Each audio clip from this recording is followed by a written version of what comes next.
Estimados televidentes, tengan ustedes muy buenas noches y bienvenidos a esta nueva edición del programa televisivo de cursos a cargo del Centro de Estudios Superiores Universitarios CESU de la Universidad Mayor de San Simón. En esta oportunidad me es sumamente grato, es un honor para mí contar con la presencia del magíster Óscar Edwin Alba Salazar. Él es licenciado en Ciencias Jurídicas de nuestra Facultad de Ciencias Jurídicas y Políticas. Es máster en un programa de Derecho Corporativo Regulatorio y es candidato a doctor en Derecho con mención en Derecho Internacional por la Universidad Autónoma de León en Monterrey, México. Es autor, coautor y coordinador de varias publicaciones, libros y artículos de trascendencia nacional e internacional, y es presidente del Instituto de Estudios Internacionales. Estimado magíster Alba, muchísimas gracias por estar en el programa. Gracias, licenciado Biondi, gracias al Centro de Estudios Superiores Universitarios. Para mí es un gusto siempre poder dialogar con ustedes como parte del mundo académico. Gracias. En esta oportunidad vamos a conversar alrededor de lo que es la trascendencia de la invasión de parte de Rusia a Ucrania, particularmente desde una perspectiva más jurídico-institucional. Pero para un poco entrar en el tema, ¿cuáles podrían ser las causas de la invasión de parte de Rusia a Ucrania del pasado 24 de febrero? Bueno, hay relatos, narraciones interesantísimas sobre las causas. Yo diría que son respetables miradas como la histórica, por ejemplo, ¿no? De que Ucrania fue parte de Rusia por diferentes razones, en las últimas épocas por la expansión del imperio ruso zarista o por su pertenencia a la Unión de Repúblicas Socialistas Soviéticas, y todas aquellas componendas que se dieron en ese ambiente, que también son parte de los conflictos de hoy, por ejemplo, las cesiones territoriales, las acciones de Nikita Khrushchev en la época de la Unión Soviética. Y me parece que hay que tenerlas muy presentes para interpretar el fenómeno desde un punto de vista histórico. Pero creo que hay también otras narrativas que son absolutamente atendibles, digamos, como estas relativas a la seguridad que menciona mucho Rusia respecto a un cinturón, digamos, de estados tapones, como pasaba en alguna época de su historia, y de la cual podría ser Ucrania parte, igual que Moldavia, Bielorrusia, etcétera, que creo que desde una perspectiva, digamos, del siglo XX de seguridad es interesante y hasta atendible, digamos, hasta atendible. Yo no soy un experto en esos relatos, pero sí me parecen interesantes, cuestionadores. Sin embargo, digamos, el origen en este momento podríamos verlo en una perspectiva más política, en el momento en que Rusia empezaba a presentar ante sus, digamos, competidores de la OTAN las razones de su empecinamiento en la relación respecto a Crimea, a las repúblicas independientes de Lugansk, etcétera, que me parece que en política siempre son atendibles dependiendo mucho de los actores, ¿no? Y eso es importante para poder ver esto. Pero yo decía, yo creo que hay una dimensión que es más mi fortaleza, digamos, que es donde podemos ver algunas cosas que no debieron haber ocurrido, digamos, como ser el desgaste del sistema de seguridad construido en Naciones Unidas en 1945, después de la Segunda Guerra Mundial. Porque indudablemente este sistema de seguridad contemplaba las 5 potencias vencedoras, entre las cuales habían 2 socialistas, y originalmente la China era la nacionalista, pero luego estuvieron la Unión de Repúblicas Socialistas Soviéticas y la China comunista, digamos, como parte de ese sistema de seguridad. El sistema de seguridad construido en aquel entonces obedecía a las reglas, digamos, de poder y de empate de la Guerra Fría, ¿no? Y debió haber sido reformado en cuanto ésta acabó, digamos, el momento en que especialmente Rusia cerró el socialismo real, como le llamamos, y se tornó un país capitalista más, un país liberal más, un país de Europa más. Eso implicaba una reforma, necesitaba una reforma del sistema de seguridad que ha sido siempre cuestionado desde las alianzas regionales, en este caso de la Organización del Tratado del Atlántico Norte. Esta organización era una organización creada para enfrentarse al Pacto de Varsovia, era una organización de la Guerra Fría, y que por lo tanto debió simplemente cerrar sus puertas en ese concepto, en esa dirección, después de la caída del muro de Berlín, de la desaparición de la Unión Soviética.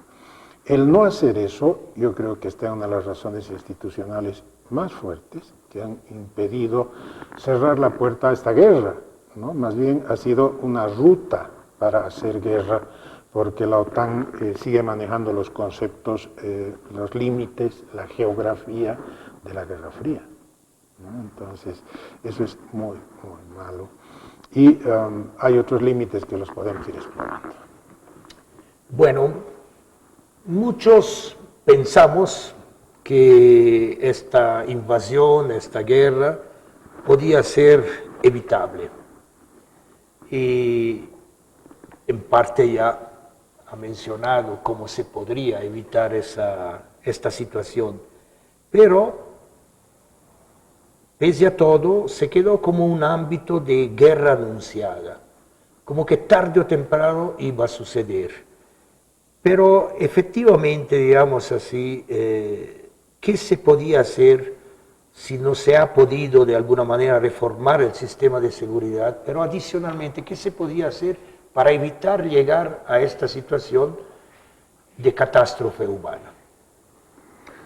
Bueno, en realidad la respuesta a las razones para que empiece el conflicto tiene en parte la respuesta a lo que se podía hacer. Sin embargo, yo creo que algunos acentos pueden ser interesantes. El caso, por ejemplo, de la expansión de la Unión Europea, ¿no? Pero realmente una negociación que debería haber sido de otro tono con el resto de Europa Oriental, en especial con Rusia, ¿no? Porque la inclusión de los ex-estados del área comunista ha sido eso, inclusión, no ha sido negociación. Y creo que la Unión Europea no ha tenido la grandeza. En algún momento hemos estado extra cámaras dialogando sobre lo que es la diplomacia. Creo que hay una escuela de diplomacia tradicional muy potente todavía en Europa y también en Rusia, ¿no? En Europa Occidental y Europa Oriental, pero además que parece estar dominada por conceptos de seguridad, no por conceptos de negociación. Hoy parece que ninguna diplomacia seria puede basarse en la idea de confrontación. Y por lo tanto no han tenido la altura en Europa, y no es que en América estemos mejor, pero bueno, esa es otra harina de otro costal. Creo que no han tenido la altura de prever esto desde estas perspectivas de negociación para la inclusión en un esquema diferente de Rusia y todo su entorno, ¿no? Porque todos estamos conscientes de que este es un fenómeno económico, político y social. Entonces allá se hubiese evitado todo. Más conflictivo manejar el aparato de seguridad, mucho más conflictivo. Hoy día a mí me sorprende cómo se sigue pensando instrumentalmente en el mecanismo, el dispositivo que tiene Naciones Unidas, por ejemplo. No que hay que sacar una resolución de la Asamblea General porque no da el Consejo de Seguridad. Y la pregunta que se hace cualquier persona razonable en el campo del derecho internacional es, ok, la vas a sacar, así sea forzando. ¿Y qué va a ocurrir después de que la resolución esté aprobada? Como está ocurriendo en este momento. Se ha aprobado, ok, sirve para dar un discurso de legitimidad a la posición del bando que tiene mayor cantidad de votos, pero nada más. Se vuelve inejecutable de parte de la propia institución, que es la que supuestamente está administrando el sistema. Por lo tanto, este tipo de insistencias, sin tomar en cuenta la realidad, vienen a ser muy tardías, ¿no? La gente en la calle se anda preguntando siempre, y tiene toda la razón de preguntarse, ¿Por qué Naciones Unidas no hizo este tipo de acciones antes, ¿no? O durante las guerras que han habido en varios continentes, donde la gente sigue muriendo, etcétera? La respuesta a veces es sí actuó, muchas veces ineficazmente, lo que muestra que el sistema construido el 45 está agotado. Ha llegado a niveles en los cuales un ciudadano común se puede preguntar para qué sirve, ¿no? ¿Cómo podía haber hecho algo el sistema de Naciones Unidas? Es más, se entiende que un criterio de justicia coherente, inclusive justicia por equidad, no podría agarrar y plantarse una bandera. Ese es uno de los temores que yo tengo con las decisiones de la Corte Internacional de Justicia, ¿no? Una demanda de Ucrania pidiendo como medida provisional que Rusia deje de invadir, que deje de matar gente, que genocide, etcétera. La Corte se declara competente y ordena a Rusia que deje la guerra, que suspenda la guerra, que deje de matar. La pregunta ahí, desde un punto de vista político, no todavía jurídico, es ¿qué rol cumple esto? Es decir, en un mundo que sabemos que no puede tener una guerra termonuclear, ¿no? Sabemos que Rusia es una potencia termonuclear, que sabemos que los términos de referencia son fuertes, ¿no? Y claros.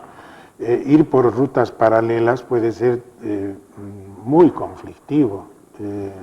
Entonces, si se cumpliesen con aquellos elementos como la reforma del sistema de... Se hubiesen cumplido, porque aquí hay que mover dos momentos, ¿no?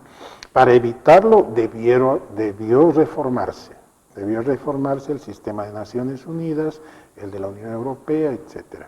¿Qué va a pasar? Una de las perspectivas es, hablemos sobre una posible reestructuración del sistema institucional y por lo tanto jurídico de seguridad en el mundo. Esta es la cosa, ¿no? Interesante la propuesta. Pero bueno, a pesar de todo eso, hay cierta racionalidad que debería prevalecer, pero lo que prevalece aparentemente son señales de fuerza, de poderío, la industria de la guerra, que tampoco lo podemos olvidar, es algo que está ahí. Si se tenía que reformar, por ejemplo, el sistema de seguridad, pero ¿y por qué las grandes potencias siguen armándose? Casi una carrera para decir, nosotros tenemos la capacidad de destruir el mundo 50 veces. Y responde la otra, no, nosotros 51, ¿no? Bueno, pero los hechos están dados, considero yo también que de mala manera, pero ¿qué implicaciones conlleva ahora este nuevo conflicto humano? Pucha, eso entra al campo de lo dramático, ¿no? Porque el mirar las crisis humanitarias que toda guerra trae, y esta es realmente grande, porque según veían las noticias ayer, seguramente ha aumentado, están cerca de los 3 millones de refugiados, 3 millones en 12 días, ¿no? Yo no sé si hay Estado receptor que pueda manejar esa cantidad de gente. Creo que es muy fuerte el separar a las gentes y tenerlas en esas condiciones. Toda guerra trae problemas humanitarios catastróficos, ¿no? Eso de la muerte de civiles, que pueden considerar los militares daños colaterales, que es un nombre tan eufemístico y fuera de lugar, o la construcción que se tiene de responsabilidades jurídicas, políticas y morales. Porque, a ver, vamos a perseguir a los empresarios rusos. La primera pregunta es, ¿y qué tiene que ver un empresario, digamos que sea sano, con esta decisión política de hacer la guerra, ¿no? Entonces, ¿se le está produciendo un daño económico al empresario, a la empresa, a la actividad económica? Claro, bajo el concepto romanista de responsabilidad por daños y perjuicios, la pregunta del futuro de un empresario sano, entre comillas, es, ¿y ahora qué me paga todo este desastre, todas estas pérdidas que pueden ser millonarias, ¿no? El sistema judicial norteamericano no los va a aceptar, el europeo tampoco, es decir, la responsabilidad que está cargándose civil, comercial, empresarial es atroz. Si se trata de responsabilidad de derechos humanos, de la violación, reitero, de las libertades fundamentales, del derecho a la vida, del derecho a la reunión, a la asociación, etcétera, hay una serie de limitaciones que van a tener también consecuencias insospechadas. Yo no sé cómo puede manejarse un tribunal de derechos humanos que en el futuro, y no estoy hablando solo de Rusia, obviamente Rusia será uno de los primeros, pero los efectos de las sanciones de todo color sobre la economía rusa, la libertad rusa, el derecho a la propiedad de los rusos, me parece que está propiciándose una crisis mayor que va a requerir una ingeniería muy, muy compleja para justificar.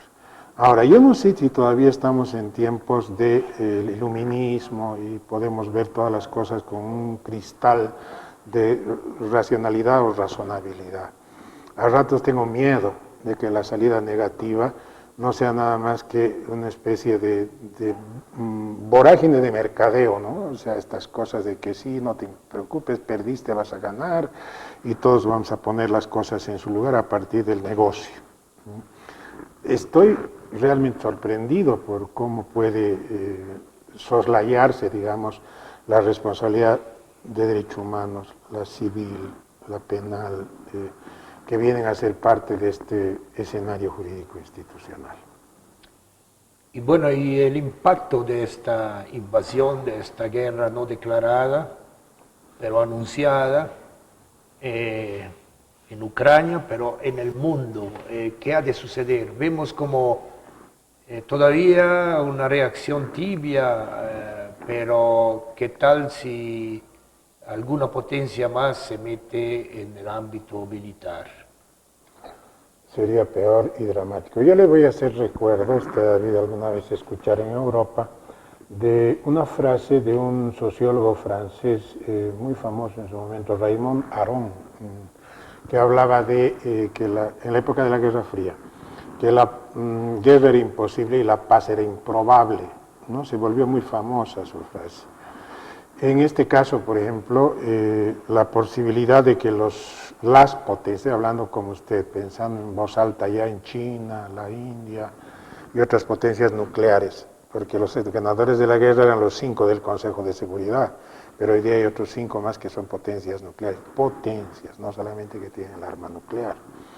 Ellos no pueden hacer la guerra, no la pueden hacer porque el rato en que desaten una guerra nuclear, pues se acabó toda la fiesta. No hay más que hacer. Entonces, como Aron, paz o como es guerra imposible. Ahora, ¿cuál es el escenario de una paz, entre comillas? Al momento parece ser un escenario muy oportunista. Leía por allá algunos datos, por ejemplo, la India está comprando petróleo ruso a precio rebajado, simplemente porque, bueno, lo necesita y le conviene, ¿no es cierto? A la India nadie le va a decir nada, dice otra noticia por ahí, porque el primer ministro sabe cuál es su rol en este mundo. Entonces, claro, una desviación de comercio. La India va a empezar a ser el comprador de muchos bienes rusos y también el proveedor. La China para nada se ha alejado de eso, está siendo proveedor y comprador, sin hacer mayor fiesta por el momento sobre el tema. Pero está en condiciones, seguramente están midiendo. Entonces, esto de la guerra improbable, seguramente Rusia le encantaría que se dirija hacia la construcción de un espacio económico diferente, desde el cual negociar.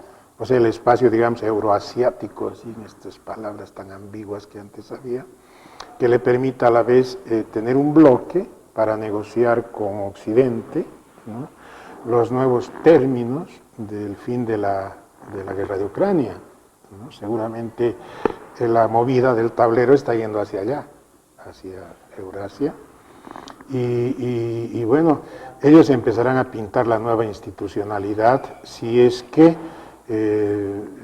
se consideran vencedores. No se olvide que la construcción de las instituciones es siempre un agregado al vencedor, ¿no? Entonces, una de las preguntas que hay también es ¿Va a haber vencedores?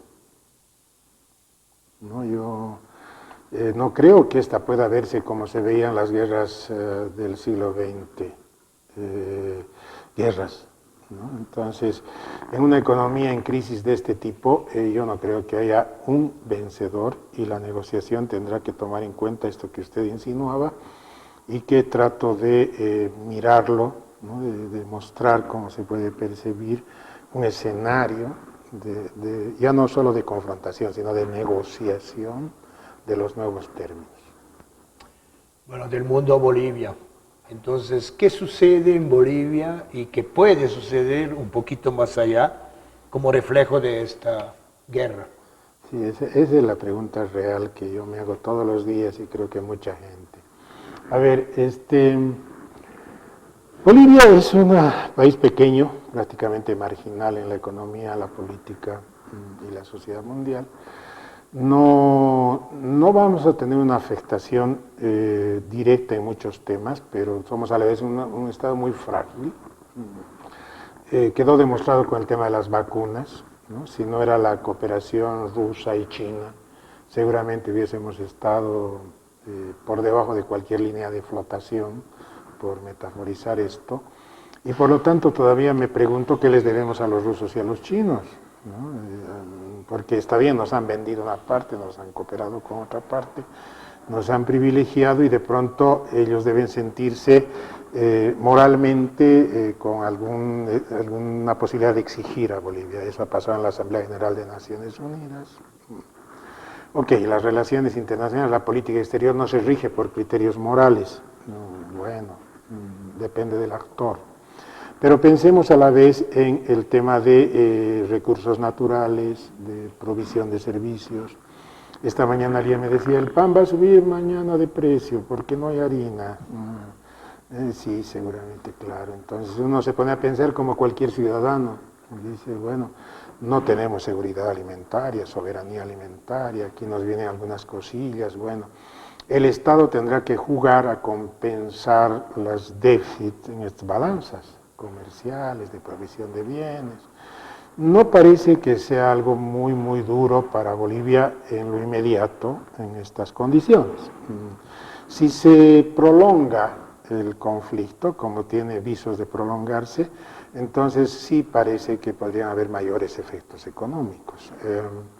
La provisión de bienes y servicios que vienen ya no esenciales, pero sí necesarios como maquinaria, herramientas, van a tener problemas en este mundo interconectado y por lo tanto Bolivia tiene allá una serie tiene que plantear una serie de políticas de relacionamiento en el desvío de comercio. Pero donde yo veo una cosa interesante, y la he intentado explorar en algún momento, es que Bolivia tiene una oportunidad junto a otros países, seguramente de América Latina, de ser un actor político en la propuesta de la reforma o la reconstrucción del sistema institucional, jurídico-político. Tiene una oportunidad que raras veces tienen los países de nuestro tamaño, digamos. La idea de que Bolivia proponga la reforma de la ONU, más allá de cambiar el nombre, no importa qué nombre tenga, pero con un sentido positivo, es sumamente atractiva.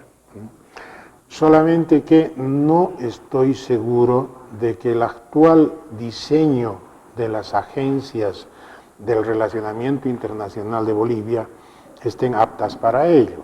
Es decir, tendría que reforzar el gobierno boliviano sus diagnósticos, sus discursos, sus propuestas. Sí lo ha hecho algunas veces, por ejemplo, ha creado una institución para el tema marítimo, DIREMAR, con especialistas nacionales y extranjeros, y ha generado una demanda y toda una parafernalia de explicación de ello. Algo así es lo que tiene que intentar con urgencia. Somos un Estado pequeño, no muy grande en el escenario internacional, pero sí podemos, es un Estado, es un gobierno, y sí puede generar una política exterior interesante, entre comillas, no sé cuál es la palabra, para esta época, para esta coyuntura de guerra, ¿no? Y sobre todo para la que viene después de la guerra, ¿no? Y creo que un rol parecido está en Brasil, Argentina, ¿no? Y de pronto hay nombrecitos así como el CELA, el CELAC, UNASUR, etcétera, que pueden ser escenario de concertación para tratar estos temas. Muchísimas gracias. Gracias a usted. Ha sido muy interesante el enfoque que su persona tan amablemente ha podido dar a este problema, ¿no? Que, bueno, preocupa, no deja de preocupar. En el mundo tenemos en este momento 20 guerras que ocasionan un promedio de 200.000 personas que mueren y cada año, y el 90% de las víctimas son civiles. La guerra la hacen los militares, pero quienes mueren son los civiles, ¿no? Y además no tienen tanta propaganda mediática como tiene esto. Bueno, muchísimas gracias por haber estado en el programa. Estimados televidentes, el día de hoy estuvimos con el magíster Oscar Edwin Alba Salazar. Hemos conversado alrededor de lo que es la trascendencia de la invasión de parte de Rusia a Ucrania desde una perspectiva más jurídico-institucional. Yo creo que el amor llama al amor y la violencia llama a la violencia. No hay donde perderse. Así que la guerra para mí es una muestra vergonzosamente tangible de la incapacidad humana de construir acuerdos, de construir consensos en los que debe primar o debe ganar la vida. Estimados televidentes, esperamos que el tema de hoy haya sido de su agrado. Gracias por su fidelidad. Hasta una próxima oportunidad. Muy buenas noches.